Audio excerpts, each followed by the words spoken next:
Hello दोस्तों, मेरा नाम है शुभम और आज हम बात करेंगे कि फॉल्स ब्रेकआउट जो होते हैं उनको अवॉइड किस तरीके से किया जा सकता है। तो मैं आप लोगों का स्वागत करता हूं अपने चैनल पे। और आज हम पढ़ने वाले हैं कि किस तरीके से जो पावर मूव्स होते हैं, पैराबोलिक मूव होते हैं, जो कि फॉल्स ब्रेकआउट के सबसे बड़े रीजन्स होते हैं, उनको किस तरीके से अवॉइड किया जा सकता है। उसके बाद में हम जानेंगे कि किस तरीके से पुलबैक जो होते हैं उनको हम ट्रेड कर सकते हैं या फिर उनका वेट करके हम ब्रेकआउट को ट्रेड कर सकते हैं। उसके बाद में हम जानेंगे कि कैंडल क्लोज होता है या कैंडल ओपन में हमें ट्रेड लेना चाहिए और किस तरीके से हमें उनसे बचना चाहिए जिससे हम फॉल्स ब्रेकआउट में ना फंसें। उसके बाद में हम जानेंगे दोस्तों कि जो ट्रेड लेते हैं उसमें ब्रेक और रीटेस्ट एंट्री किस तरीके से मिलती है और हमें किस तरीके से अपनी ट्रेड को लेना चाहिए जिससे ज़्यादा से ज़्यादा हमारे ब्रेकआउट सक्सेसफुल रहें। और हमें ब्रेकआउट के लिए कंसोलिडेशन का वेट किस तरीके से करना चाहिए जिससे हमारे पास में काफ़ी अच्छे ब्रेकआउट्स को हम ट्रेड कर पाएँ। हम साथ ही साथ जानेंगे कि हायर लोज जो भी होते हैं उसको किस तरीके से ट्रेड किया जाता है। नेक्स्ट हम जानेंगे कि वॉल्यूम जो कंफर्मेशन होता है उसके बाद में ट्रेड लेने पर क्या इफेक्ट पड़ता है और किस तरीके से हमें वो लेने चाहिए।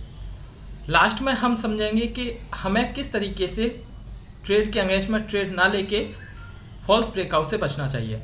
तो दोस्तों, सबसे पहले हम जानते हैं कि फॉल्स ब्रेकआउट होते क्या हैं। तो यहाँ पे मैंने दो पिक्चर्स लगाए हुए हैं, आप देख सकते हैं। ये इसका प्रीवियस रेजिस्टेंस लेवल था जहाँ से इसने एक ब्रेकआउट दिया, लेकिन यहाँ पे इसे फॉल्स ब्रेकआउट मिला और उसके बाद में जो प्राइस था वो नीचे की तरफ आ गया। सेम लेवल नीचे की तरफ पे यहाँ पे है जहाँ पे इसने यहाँ पे ब्रेकडाउन दिया और उसके बाद में प्राइस नीचे ना जाके ऊपर ही चला गया और इस तरीके से आपके पैसे फंस सकते हैं। तो अभी हमने जो पॉइंट डिस्कस किए उसके बिहाफ पे हम डिस्कशन कर आगे बढ़ाएंगे और समझेंगे कि फॉल्स ब्रेकआउट से किस तरीके से बचा जा सकता है। तो जिन लोगों ने अभी तक चैनल को सब्सक्राइब नहीं किया है, मैं रिक्वेस्ट करता हूँ प्लीज़ चैनल को सब्सक्राइब कर लें, साथ ही साथ बेल आइकन को दबा लें जिससे आपको सारे नोटिफिकेशन आते रहें। तो दोस्तों, सबसे पहले पॉइंट्स पे आते हैं कि पावर मूव्स क्या होते हैं और किस तरीके से इनको ट्रेड करना चाहिए। दोस्तों, आप देख सकते हो ये इसका ब्रेकआउट लेवल था जहाँ से इसने यहाँ पे ब्रेकआउट दिया और उसके बाद में नेक्स्ट प्राइस नीचे आ गया। तो इस तरीके से जो मूव्स होते हैं जो 2-3 दिनों में ही काफ़ी बहुत ज़्यादा मूव आ जाता है परसेंटेज वाइज। आप देख सकते हैं कि 22 बार बने थे, 5 महीने का टाइम फ्रेम था और 1654% इसका गेन हुआ था। उसके बाद में सिर्फ 9 महीने 2 दिन के वीक में आपका इस तरीके से ट्रेड नीचे आया है और आपको भारी नुकसान हो सकता था, जो कि आपका करीब करीब 99% आपका स्टॉक नीचे दोबारा से गिर गया ऊपर बढ़ते ही। इस तरीके से हमें अवॉइड करना चाहिए मूव्स को। ये पैराबोलिक मूव का एक एग्जांपल आप देख सकते हैं। यहाँ पे ये ब्रेकआउट लेवल था और इसको एक ही कैंडल में, इतना बड़ा कैंडल में आपका ब्रेकआउट आया, आप देख सकते हैं ये कैंडल। और इस कैंडल के बाद में प्राइस सेम लेवल पे कंसोलिडेट करने लगा काफ़ी महीनों तक। अगर आप देख सकते हैं तो आपको इतने दिनों तक इसमें फंसा रहना पड़ सकता है और जिसकी वजह से आपका मनी लॉस होगा, साथ ही साथ आपका टाइम लॉस होगा। आप दूसरे किसी स्टॉक में एंट्री नहीं कर पाएंगे। तो आपको इस तरीके के जो एक साथ मूव देते हैं वो भी अवॉइड करने चाहिए। यहाँ पे एक एग्जांपल दिया गया है, आप देख सकते हैं। यहाँ पे जैसे ये ब्रेकआउट आया, ब्रेकआउट के पास में अगर किसी पर्सन ने यहाँ पे एंट्री ली होती तो उसके बाद में वो करीब करीब यहाँ पे जैसे दोबारा से पुलबैक आया और यहाँ पे पुलबैक आया, वो अपनी एग्जिट कर सकता था। लेकिन उसने पैराबोलिक मूव दोबारा से देखा और वहाँ पे उसने देखा कि दूसरे लोगों के पैसे बन रहे हैं, तो वो गलत जगह पे एंट्री ले सकता है, जैसे इस जगह पे एंट्री लेना या इस जगह पे एंट्री लेना, और उसके बाद में स्टॉक दोबारा से सेम लेवल पे आ गया, जिसकी वजह से आपका 90% पैसा वहीं पे वेस्ट हो सकता है। तो इस तरीके के स्टॉक से आपको बचना चाहिए, पैराबोलिक मूव्स बोला जाता है इनको। नेक्स्ट बात करते हैं दोस्तों, वेट फॉर दी पुलबैक। लेकिन पुलबैक होते क्या हैं? तो दोस्तों, जिन्होंने मेरा अभी सपोर्ट एंड रेजिस्टेंस का वीडियो नहीं देखा है, आप चैनल पर जाके देख सकते हैं। वहाँ पे मैंने सपोर्ट एंड रेजिस्टेंस को बहुत अच्छे से समझाया है, साथ ही साथ ये भी बताया है कि किस तरीके से पुलबैक एंड ब्रेकआउट को एंट्री लिया जा सकता है। आप देख सकते हैं यहाँ पे एक रेजिस्टेंस था जो इसने ब्रेकआउट दिया, उसके बाद में प्राइस ऊपर गया। ऊपर आने के बाद में यहीं कहीं तक दोबारा से प्राइस आता है और इस जगह पे पुल बैक लेता है। ये आपकी एंट्री होनी चाहिए, परफेक्ट एंट्री होती है। उसके बाद में आप अच्छे से मूव ले सकते हैं। उसके बाद में अगर दोबारा से ब्रेकआउट देता है, आप दोबारा से ले सकते हैं और उसके पुल बैक का वेट करके एक और एंट्री बना सकते हैं। इस तरीके से आपको स्टेप वाइज एंट्री लेनी चाहिए दोस्तों।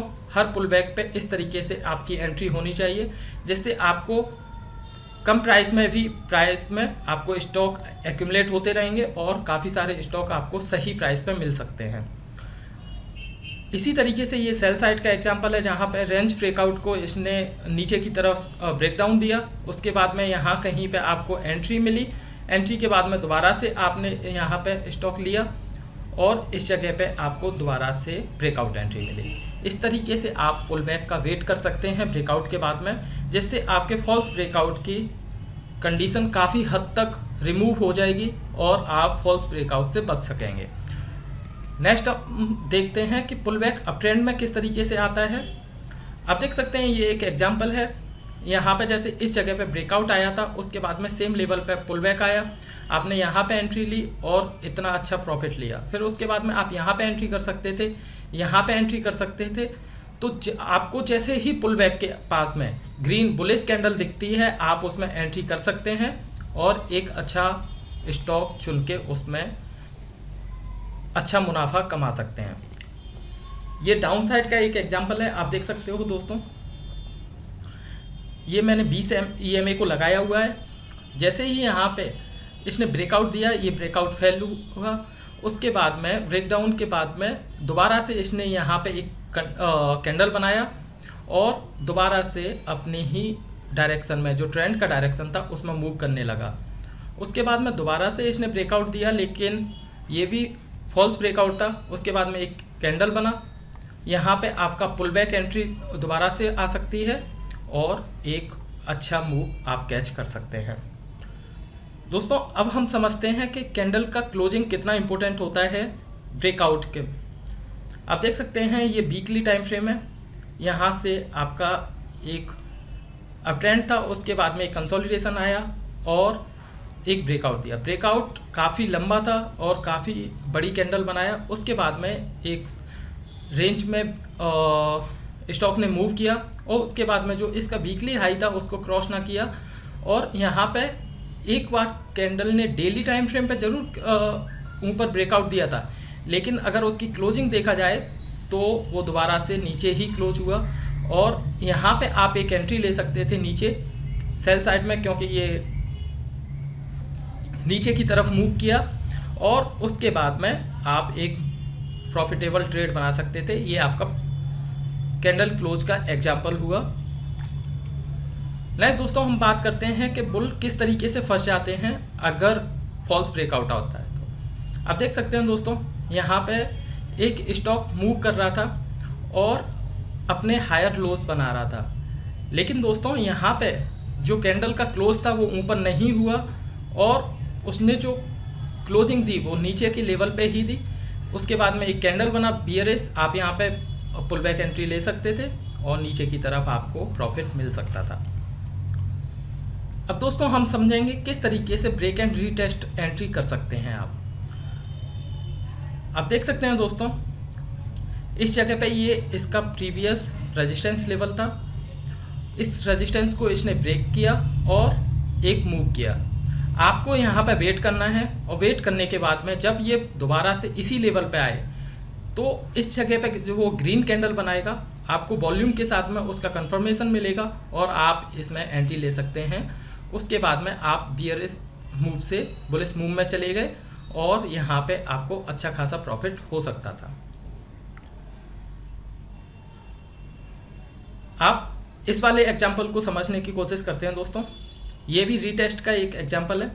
एक अप ट्रेंड था, उसके बाद में ये जो लेवल था दोस्तों, ये रेजिस्टेंस लेवल था, यहाँ से ब्रेकआउट दिया, पुल बैक आया, यहाँ पे एक ग्रीन कैंडल मिली, आपको यहाँ पे एक एंट्री मिली होगी और यहाँ तक का प्रॉफिट आराम से लिया जा सकता था। लेकिन दोबारा से रीटेस्ट हुआ, यहाँ पे आपको एक ग्रीन कैंडल मिली ये वाली, उसके बाद में आप यहाँ पे अगर एंट्री लेते तो आपको एक प्रॉफिटेबल ट्रेड मिल सकता था और आप फॉल्स ब्रेकआउट से बच सकते थे। नेक्स्ट दोस्तों हम बात करते हैं कि ट्रेड द कंसोलिडेशन। आपको कंसोलिडेशन को किस तरीके से ट्रेड करना चाहिए। दोस्तों यहाँ पे मैंने एक इमेज बनाया हुआ है, आप देख सकते हैं। ये इसका प्रीवियस रेजिस्टेंस लेवल था, उसके बाद में एक और डबल टॉप बनाया, उसके बाद में जो अपने हायर थे उसके लेवल पे स्टॉक ने कंसोलिडेशन किया। कंसोलिडेशन के बाद में यहाँ पे ब्रेकआउट दिया। आप इस एंट्री को ले सकते थे क्योंकि काफ़ी ज़्यादा बायर्स यहाँ पे एक्यूमुलेट हो चुके हैं, और उसके बाद में अगर आप एंट्री लेते हैं तो चांसेज है आपका स्टॉक ऊपर जाएगा और आपके लिए प्रॉफिटेबल ट्रेड होगा। इसी तरीके से अगर फॉल्स ब्रेकआउट आता है तो दोस्तों जो मैंने अभी पैराबोलिक मूव बताया था उसी तरीके से आपका यहाँ पे कोई भी कंसोलिडेशन नहीं होगा और नीचे से लेके आपका लगातार ऊपर की तरफ स्टॉक जाएगा। यहाँ पे कैंडल क्लोज भी नहीं होगा और उसके बाद में दोबारा से स्टॉक अपने ही लेवल पे आ जाएगा।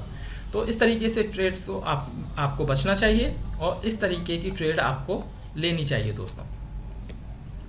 इसके एग्जाम्पल के बारे में बात करते हैं। दोस्तों ये देखिए, ये इसका सपोर्ट लेवल था, ये वाला। ऊपर से स्टॉक आता है, यहाँ पे बार बार सपोर्ट लेता है और नीचे ब्रेकडाउन नहीं देता है। लेकिन जब इसने यहाँ पे ब्रेकडाउन दिया तो आप देख सकते हैं ये काफ़ी ज़्यादा कंसोलिडेशन था और यहाँ पे जो सेलर थे वो एक्यूमुलेट हो चुके थे। उसके बाद में जब ब्रेकडाउन दिया आप देख सकते हैं एक साइड का मूव मिला। तो आपको इस तरीके के ट्रेड्स को लेना चाहिए दोस्तों।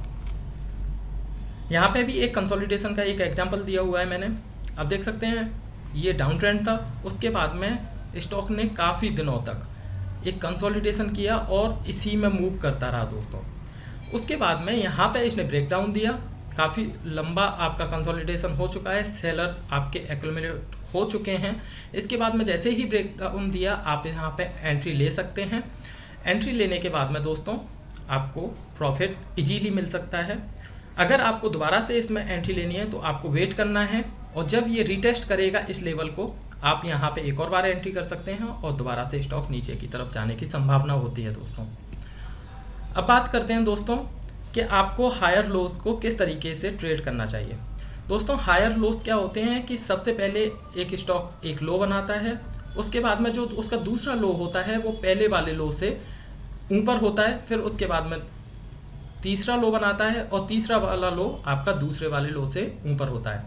तो अगर इस तरीके का आपको ट्रेड पैटर्न मिलता है, आप जैसा कि इस पिक्चर में देख सकते हैं, ये लोअर हाइस बना रहा है। इसमें इसका ये वाला 1, 2 और ये 3 आपको लोअर जो हाइस हैं आप देख सकते हो ऊपर की तरफ है और जो इसके हाई हैं वो आप देख सकते हैं नीचे की तरफ आ रहा है। तो यहाँ से जो ब्रेकआउट आता है आप इसमें लॉन्ग साइड एंट्री ले सकते हैं और जो आपकी स्टॉप लॉस होगा वो इसके नीचे होना चाहिए। अगर दोस्तों आपने मेरा किस तरीके से टारगेट एंड स्टॉप लॉस लगाएं वो वीडियो नहीं देखा है तो आप चैनल पर जाके देख सकते हैं।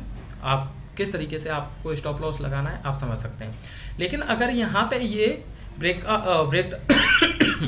ब्रेकडाउन देता है आप लोअर साइड में, सॉरी दोस्तों, लोअर साइड में ट्रेड ले सकते हैं और वो आपकी शॉर्ट एंट्री होगी और स्टॉक नीचे की तरफ डाउन ट्रेंड में मूव करेगा। एग्जाम्पल से समझते हैं दोस्तों। यहाँ पे इसका पहला हायर लो बना, यहाँ पे इसका दूसरा हायर लो बना, यहाँ पे इसका तीसरा हायर लो बना, यहाँ पे चौथा, इस तरीके से। और ऊपर एक जो रेजिस्टेंस फेस कर रहा है स्टॉक लगातार, यहाँ से जैसे ही ब्रेकआउट दिया आपको यहाँ पे एंट्री करनी चाहिए दोस्तों। और एंट्री के बाद में आपको काफ़ी अच्छा बेनिफिट हो सकता है क्योंकि यहाँ पे हर एक लो के आसपास आपके जो बायर्स हैं वो दोस्तों एक्यूमुलेट होते हैं और आपको सही प्राइस में स्टॉक मिलता है और आप इसको ट्रेड करके काफ़ी अच्छा प्रॉफिट कर सकते हैं। आप साथ ही साथ दोस्तों इसमें वॉल्यूम भी देख सकते हैं। ब्रेकआउट के समय में वॉल्यूम बहुत हाई हुआ है जिससे आप इसको कंफर्म कर सकते हैं कि ये ट्रेड ठीक है। दोस्तों अब हम बात करने वाले हैं कि वॉल्यूम कंफर्मेशन के साथ में आपको ट्रेड कैसे लेना है। तो आप देख सकते हैं दोस्तों ये इसका एक रेजिस्टेंस लेवल था जिसको यहाँ पर ब्रेकआउट दिया और ब्रेकआउट के साथ में ही आप वॉल्यूम देख सकते हैं, वॉल्यूम इंक्रीज हो रहा है। इस तरीके के ट्रेड्स को आप ले सकते हैं और आपको प्रॉफिट होगा। उसके बाद में ये भी एक हायर लोस का एक एग्जांपल है दोस्तों। साथ ही आप इसमें ब्रेकआउट के टाइम पे वॉल्यूम देख सकते हैं, और जब आप वॉल्यूम को चेक करेंगे आपका वॉल्यूम इंक्रीज हो रहा होगा, जिससे आपको कंफर्म होगा कि ये ब्रेकआउट आप ले सकते हैं और आपका प्रॉफिटेबल ट्रेड बन सकता है दोस्तों। एक एग्जांपल है वॉल्यूम के साथ में, आप देखिए दोस्तों, यहाँ पे ये प्रीवियस लेवल था इसका, इसको इसने ब्रेकआउट दिया और ब्रेकआउट के टाइम पे आप वॉल्यूम देख सकते हैं कितना बेहतरीन वॉल्यूम है। उसके बाद में इसने यहाँ पे रीटेस्ट किया, आप एक एंट्री यहाँ पे ले सकते थे और उसके बाद में इतने प्यारे मूव को आप कैप्चर कर सकते थे दोस्तों। लास्ट हम बात करने वाले हैं कि ट्रेड आपको ट्रेंड के अगेंस्ट में नहीं लेना चाहिए। एक कहावत है दोस्तों, ट्रेंड इज योर फ्रेंड, मतलब आप अगर ट्रेंड के साथ में ट्रेड लेते हैं तो आपके 50 to 60% चांसेस वैसे भी होते हैं कि आपका ट्रेड सही जाएगा। तो दोस्तों ऑलवेज आप ट्राई करें जब तक आप बिगिनर लेवल पे हैं कि ट्रेंड के अगेंस्ट में कोई भी ट्रेड ना लें, चाहे वो कितना भी अच्छा क्यों ना हो।